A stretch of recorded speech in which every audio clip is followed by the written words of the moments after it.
Mauricio, cada año las enfermedades cardiovasculares matan cada vez más personas. ¿Qué estamos haciendo mal? Y creo que nos hemos enfocado mal en la causa, en el origen de estas enfermedades, o sea, el terreno predisponente de ellas, creo que estamos mirando para otro lado, opuestamente al origen de estas enfermedades crónicas. Creo que tenemos que rever esa situación. Pero estamos hablando de enfermedades que, según investigaciones que hay en poblaciones aisladas, no tenían tanta prevalencia antes. ¿Por qué están teniendo más prevalencia ahora? Y porque lamentablemente los hábitos que nos están dañando o los hábitos que nos generan este terreno predisponente para las enfermedades ha llegado a todos lados, a lugares donde antes no existía estos factores de riesgo. Entonces lamentablemente hemos dañado a gente que por ahí no se merecía estar dañada. Pero cuando tú dices hemos dañado gente que no se merecía estar dañada, ¿cómo la estamos dañando? Y bueno, lo que pasa es que gente que vivía con un ritmo de vida particular o con unas costumbres que venían de generación en generación de cientos y cientos de años, y lamentablemente nuestras recomendaciones, hablo de nuestras porque yo cuando salí de la residencia de cardiología decía, y lamentablemente a muchos de mis pacientes hasta hace quizás 8 o 10 años le daba esas recomendaciones. Entonces yo fui parte de eso, de que mis pacientes en mi ciudad eh, dejen de vivir como venían viviendo, y lamentablemente han tomado unos hábitos que fue muy dañino para su salud. Mira, te hablo de hecho salió publicado hace ya algunos años un estudio hecho en una población aislada de Bolivia, los chimanes o simanes, y se daban cuenta que prácticamente era nulo el riesgo cardiovascular, las enfermedades cardiovasculares. ¿Qué estamos haciendo nosotros distinto o qué hacen ellos distinto a nosotros que el riesgo es tan bajo para ellos en una población aislada que podríamos pensar que incluso tienen un mayor riesgo en distintas otras áreas seguramente? Pero ¿qué hace que sea más riesgoso vivir en una población aparentemente más segura en una ciudad de cemento? Uf, bueno, no, lamentablemente en las ciudades de cemento tienen mucho más riesgo, y también está demostrado, es mayor la prevalencia y la incidencia de estas enfermedades, como bien vos dijiste, porque lamentablemente en las ciudades de cemento no están en contacto con la naturaleza. Vos viste que en cualquier capital o en cualquier ciudad grande hay lugares donde no se ve el sol, hay oficinas donde no entra el sol, por ejemplo, ¿no? Una de las cosas.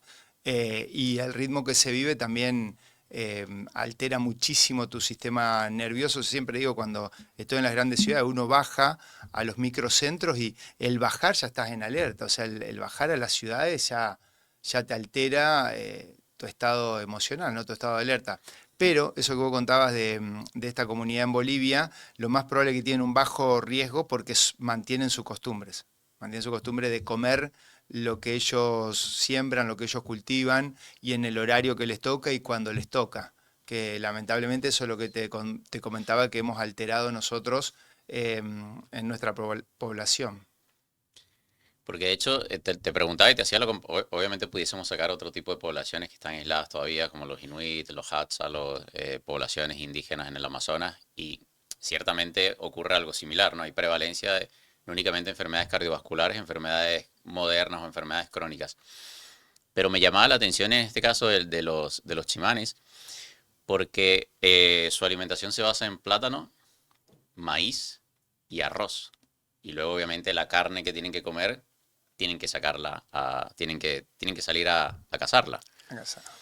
Entonces, cuál es la diferencia de lo que estamos haciendo, de lo que estamos comiendo? En este caso, si nos empezamos a centrar en la alimentación, de lo que comen ellos en ese contexto y de lo que estamos comiendo nosotros en este contexto.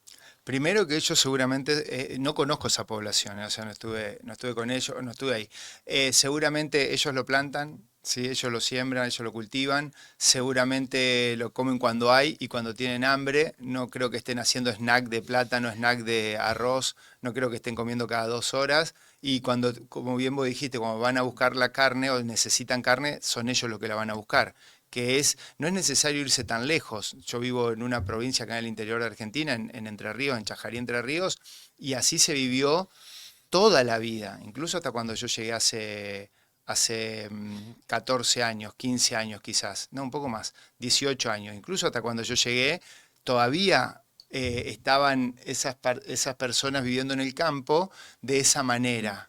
Lo que pasa es que cada vez volvemos más profesionales de las grandes ciudades a bajar esta línea que aprendemos en las grandes ciudades y que la gente de campo no tenía la culpa de que nosotros los maleduquemos a cambiar sus hábitos. En realidad nosotros tenemos que aprender de ellos. Yo ahora a mis pacientes de 70, 80, 90 años que todavía viven allá y que me vienen a decir, pero Mauricio, vos hace 18 años me cambiaste mi alimentación, le pido disculpas. Le digo, te pido mil disculpas. En aquel momento no era consciente de que yo tenía que aprender de la gente mayor, de la que viene viviendo hace años y años y años, de sus padres, abuelos, culturas, y yo tenía que aprender cómo mantenerme sano copiándole a ellos, no a gente que no conocía. ¿Por qué no eras consciente de eso? Y porque lamentablemente creí algo de gente que no conozco, que no conocen donde vivimos nosotros y gente que no conoce lo que comemos. Porque lamentablemente cuando una de las cosas que yo hice fue sostener, por ejemplo, la pirámide o lo que teníamos que comer, y cuando a mí como cardiólogo me decía, Mauricio, a tu gente del campo o a tu gente prohibile la comida de campo, que ellos toda la vida le habían comido abuelos, tatarabuelos, tatara. Ahora me doy cuenta, hace unos años cuando me tomé conciencia, es que la gente que hicieron estas guías nunca probaron una comida del campo acá en Argentina. Nunca. La gente que hizo estas guías no conocen Argentina, menos Entre Ríos, menos Chajarí. O sea, entonces, ¿cómo yo voy a creer a alguien que no conozco? Porque cuando hacen estas guías no dicen, soy Juan o soy... Entonces bajan una línea y nosotros salimos a desparramarla en todas las culturas pensando que esa línea es apta para todas las culturas. En realidad no es apta para ningún ser humano y menos para la gente que venía sana del campo, ¿no? Entonces, yo a la gente de mi región le pido disculpas, le digo, che, disculpame, ¿por qué no me enseñás vos? ¿Por qué tenés 80 o 90 años, estás sano, tenés todos los dientes, tenés todos los huesos, estás muy sano, no tenés enfermedades crónicas y tu cerebro está sano? Porque todavía hay gente en el campo que tiene 90, 98, 102 años con el cerebro intacto. Entonces ahora yo aprendo de ello. Digo, ¿por qué tenés a los 100 años, a los 90 años el cerebro intacto? Entonces ahora le pregunto qué hicieron ellos para tener el cerebro intacto. Sí, Y les copio. de hecho en este tipo de poblaciones aisladas, tipo la que hablaba en Bolivia, que es una población remota, se ve, por eso te decía, no únicamente enfermedades cardiovasculares, sino también enfermedades crónicas como el Alzheimer, la diabetes tipo 2, el cáncer, etcétera. No hay tanta prevalencia como en poblaciones modernas. Yo el tema de lo que tú hablabas de quien arma estos guidelines, estas guías alimenticias, yo lo comparo un poco como lo que sucede con los parques de calistenia en las ciudades. O sea, siempre que llega un parque de calistenia yo digo, pero ¿quién coño diseña estas vainas, sabes? O sea, lo diseña alguien que en su vida ha entrenado. Porque las barras no tienen la altura necesaria, están más espaciadas, no sé, no hay un montón de cosas que tú dices, esto se ve que lo diseña alguien que no ha entrenado en su vida. Eso me da la sensación de que es un poco igual. Primero, no se toman las referencias que tú decías, no es lo mismo que yo haga una guía alimenticia para los Estados Unidos, en una población moderna, entendiendo que hay intereses económicos de por medio, y que eso luego se traiga a una población en el sur de América Latina y se pretenda que se pueda implementar sin hacer ningún tipo de ajuste o acomodo. Y lo que pasa es que, sí, yo creo que tenemos que aprender o preguntarnos por qué esta gente de la cual estamos hablando, de todo Latinoamérica, por qué está tan sano, por qué no tenemos los principales índices de obesidad, de diabetes, estas enfermedades crónicas, como sí está en el norte. Entonces, en el norte es el primer país con obesidad, diabetes, insulino resistencia y problemas cardíacos y sigue en aumento. Y nosotros queremos copiar eso en vez de decir, che, si ellos están tan dañados, ¿por qué no escuchamos a nuestros abuelos? Y sobre todo yo que nací acá en el interior de Argentina, ¿no? Entonces, si yo nací, lamentablemente, cometí un gran error que fue creer que porque era médico y sobre todo cardiólogo, que yo le tenía que enseñar a mis padres, a mis abuelos a cómo vivir. O sea, lamentablemente, ¿cómo voy a creer eso si ellos tienen más vida que nosotros? Porque el título es muy bueno tener un título y Ah, todos deberían estudiar o formarse en lo que sea, pero un título no te da que vos seas mejor que otros o que vos seas o que vos tengas la razón en todo, porque ese es el problema, que nosotros creemos tener la razón en todo. Entonces, si vos estás en desacuerdo conmigo, yo me enojo. ¿Cómo voy a estar en desacuerdo con la gente que hace 70, 80, 90 años que viene viviendo y está muy sano? ¿Cómo voy a estar en desacuerdo? ¿cómo tomaste conciencia de todo eso que estabas haciendo recomendaciones que no iban alineadas a la salud de la población en general? Bueno, no, primero conmigo me pasó factura mi salud. Estaba súper inflamado, hipertenso, pero al principio pensé que era genético. Digo, no, me tocó, y claro, pero no me daba cuenta que yo estaba haciendo lo que me habían dicho que tenía que hacer. Comía muy frecuentemente, comía empaquetado, no comía la comida de campo. ¿Sabes los años que me pasé sin comer un buen huevo frito y porque era cardiólogo y una buena, un bacon o una panceta frita ¿Te que... sentías juzgado si comía Sí, huevo frito claro, siendo y cardiólogo? lamentablemente amistades mías me juzgaban, o sea, siempre uno está, Claro. pero entonces, ¿sabes los años que pasé? Y yo estaba cada vez más inflamado, con enfermedades crónicas, mi familia estaba con enfermedades crónicas, y empecé a ver que gente que venía muy sana dejaba de estar sano con estas directrices. Primero yo, ¿no? Entonces, cuando yo digo, le voy a copiar a la gente de campo o voy a repasar biología, porque me fui a estudiar biología y cuando empecé a repasar la biología y la fisiología que está en todas las universidades del mundo, cuando empecé a repasar, decís, che, pero mirá, el huevo era clave, la yema del huevo era clave para todos los chicos, era clave, tenía todos los nutrientes para todos los chicos y nosotros, digo, ¿cómo la vamos a prohibir si lo dice la biología? Y ahí me empecé a dar cuenta que ir en contra de la biología o ir en contra de la fisiología iba en contra de tu salud. No hay manera de estar sano si vos vas en contra de la biología. Entonces ahí donde dije, no, pará, primero cambié yo, chao, me mejoré drásticamente mi salud. Estamos hablando de salud crónica, ¿no? Y mi familia también, mis hijas vivían enfermas, y mi mujer es médica, y mis hijas vivían con enfermedades crónicas, alergia interna, y de golpe se mejoran, y ahí lo salimos a contar, y ahí empecé a ver, y ahí es donde empiezo a preguntarle a la gente de campo. Me venía a ver gente de campo, 80, 90 años, hasta el día de hoy me divierto con ellos. ¿Por qué me divierto? Le digo, pero contame, tirame una receta.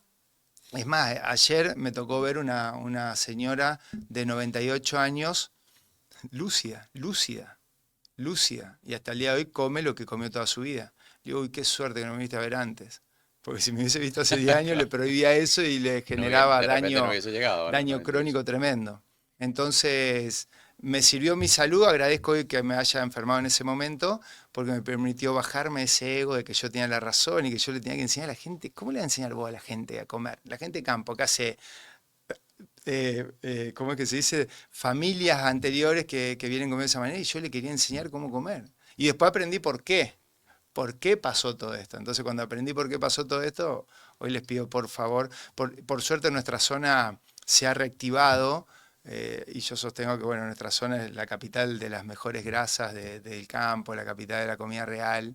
Y por suerte la gente de campo está recuperando, ¿cómo podríamos decir?, su conciencia. Y decir, hace 40 años te hicimos caso, Mauricio, de algo que hoy estamos todos enfermos y por suerte están volviendo a como hace 40 años, porque ellos mismos por suerte dicen, sí, tenés razón, cuando yo comía lo que comían mis abuelos, estaba muy sano yo, mi familia, y hoy están todos, yo no puedo creer que en mi zona, hablo por mí, ¿no? Que en mi zona haya llegado el Alzheimer y la diabetes al campo, no puedo creer, pero cuando, claro, cuando vos ves lo que le he generado yo hace 16 años y te das cuenta por qué llegó la diabetes y el Alzheimer al campo. Entonces me desespera ver la gente del interior.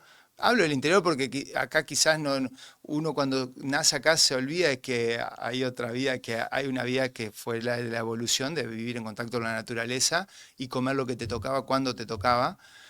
Entonces esa gente no debería haber tenido ni Alzheimer ni diabetes, no me deberían haber creído nunca.